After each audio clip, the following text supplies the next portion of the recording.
ब्रह्मुरारिसुरार्चितलिङ्गम् निर्मलभासितशोभितलिङ्गम् जन्मजदुःखविनाशकलिङ्गम् तत्प्रणमामि सदा शिवलिङ्गम्।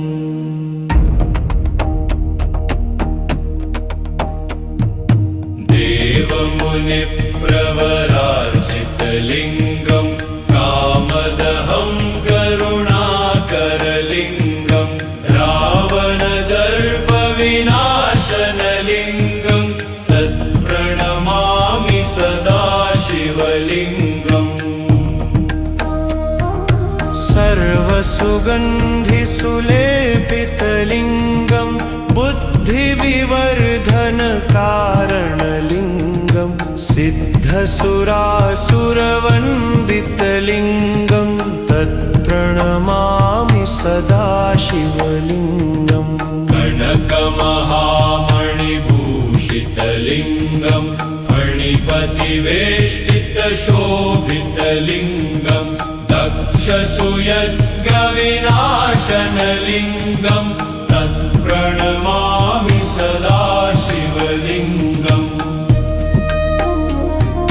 कुङ्कुमचन्दनलेपितलिङ्गम् पङ्कजहारसुशोभितलिङ्गम् सञ्चितपापविनाशनलिङ्गम् तत्प्रणमामि सदा शिवलिङ्गम्।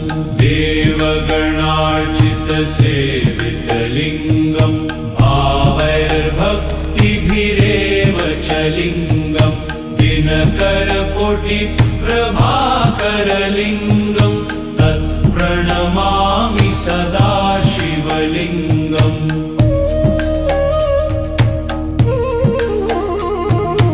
अष्टदलोपरिवेष्टितलिङ्गम् सर्वसमुद्भवकारणलिङ्गम् अष्टदरिद्रविनाशनलिङ्गम् तत्प्रणमामि सदा शिवलिङ्गम्। सुरगुरुसुरवरपूजितलिङ्गम् सुरवनपुष्प